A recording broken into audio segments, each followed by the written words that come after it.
This is a reading from An Introduction to the Devout Life by St. Francis de Sales. Chapter 40. The Widowed. St. Paul instructs all prelates in the person of St. Timothy, saying, "Honor widows that are widows indeed." Now, to be a widow indeed, these things are requisite: that the widow be such not only in body, but in heart, that is, that she have an inviolable resolution to continue in the state of holy widowhood. For those widows who only await the opportunity of marrying again are separated from men only in bodily presence, but are united to them by the wish of the heart.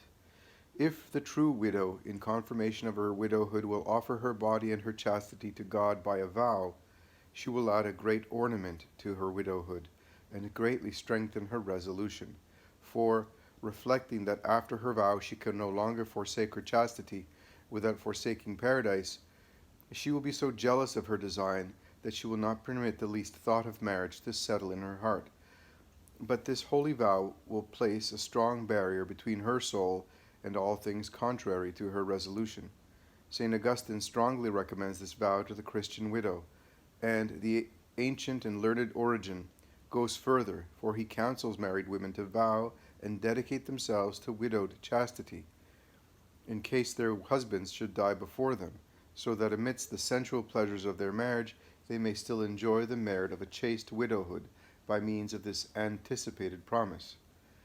Such a vow renders the deeds which follow it more acceptable to God, strengthens our courage to perform them, and not only gives to God those works which are the fruit of our good will, but also dedicates to Him the will itself, which is the tree of our good actions. By simple chastity we lend our body to God, still retaining the liberties to submit it to sensual pleasures, but by the vow of chastity we give it Him as an absolute, irrevocable gift, without reserving any power to recall it, thus happily rendering ourselves His slave, whose service is better than all royalty. And as I greatly approve the counsel of those two great men, so would I have those souls who are so happy as to wish to follow it to do so prudently, holily, and entirely, after due examination of their own strength and invocation of divine guidance, and under the counsel of some wise and pious director. Then it will be fruitfully done. Further, this renunciation of a second marriage must be done in purity and simplicity, so as to center all affections more wholly in God, and unite the heart from all sides to that of His divine majesty. For if the wish to enrich her children or any other worldly aim induces a widow to remain such, she will have her measure of praise, but not before God, since nothing is praiseworthy in His sight but what is done for Him. Moreover, the widow who would be truly such must be separate and voluntarily deprived of all profane delights. St. Paul says that she who liveth in pleasure is dead whilst she liveth. To resolve to remain in widowhood, and yet to take delight in flattering attentions and caresses, to frequent balls and festivities, to dress with care and studied elegance, this is to be living indeed in the body, but dead in the soul. What, pray, does it signify whether the sign of Adonis's dwelling be made under a plume of white feathers, or under a veil or cape, under a veil of crape? Indeed, sometimes vanity gains most by black, which does not enhance the whiteness of that which it surrounds, and the widow who has already tried the means by which women can best please men has command of the most perilous wiles. Therefore she who lives in foolish pleasures is dead while she lives, and in truth is but an idol of widowhood. The time of pruning is come, the voice of the turtle is heard in our land. Canticle chapter 2, verse 12. That cutting off of worldly superfluities which is required of all who would live piously, but above all it is necessary for the true widow, who, like a chaste dove, is yet freshly weeping, lamenting, and groaning over the loss of her husband. When Naomi returned from Moab to Bethlehem, and those of her own city asked, "Is this Naomi?" she answered, "Call me not Naomi," which means gracious and beautiful. "Call me Mara, for the Almighty hath filled me with bitterness," because her husband was dead. And so the devout widow never desires to be called or counted beautiful or gracious, being satisfied to be what God would have her. That is, humble and lowly in his eyes. Those lamps which are fed with aromatic oil yield the most grateful odor when their flame is extinguished, and so those widows whose married love has been pure spread abroad the greatest perfume of virtue and chastity, where their light, that is, their husband, is extinguished by death. It is no great thing to love a husband while he lives, but to love him so much as after his death to refuse all others is a degree of love only appertaining to true widows. To hope in God while sustained by a husband is not so rare, but to hope in him when destitute of that prop is highly praiseworthy. Wherefore, the perfection of those virtues practiced in marriage are best seen in widowhood. The widow who has children needing her care and guidance, especially in what concerns their vocation in life and the welfare of their souls, neither can nor ought to abandon them, for St. Paul clearly says that they are bound to take this care of them, that they may grow up like their parents, and that whoso does not provide for his own is worse than an infidel. But if children are in such a position as not to need guidance, then the widow should gather together all her thoughts and affections and apply them purely to her advancement in the love of God.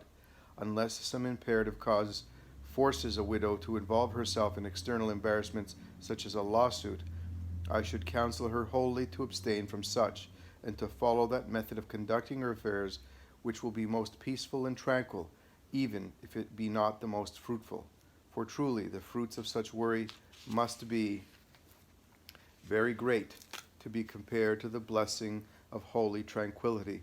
Besides, all these and similar disturbing entanglements tend to confuse the mind and open the way to the enemies of chastity, since, in order to please those whose favor is needed, she must assume indevout manners unpleasing in God's sight.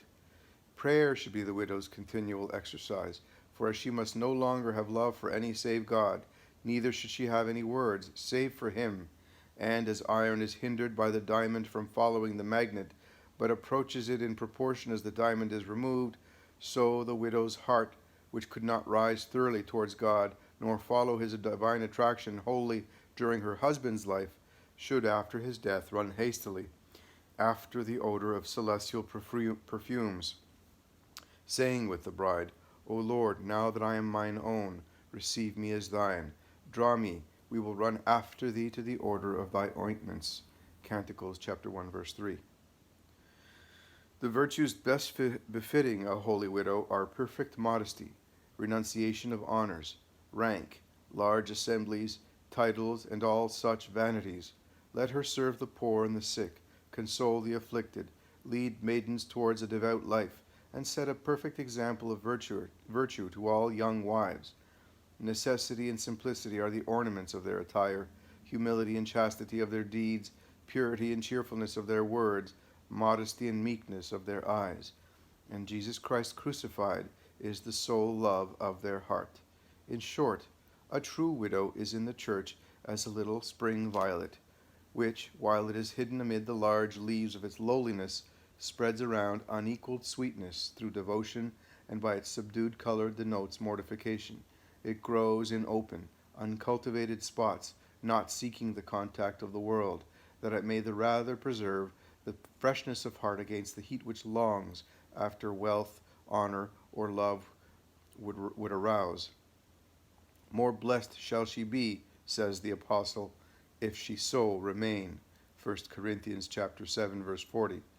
I could say much more on this subject, but I shall say all in advising the widow who is jealous of preserving her widowhood to study with attention the beautiful epistles which St. Jerome wrote to Furia and Salvia, and all those other women who were so happy as to be the spiritual daughters of such a father.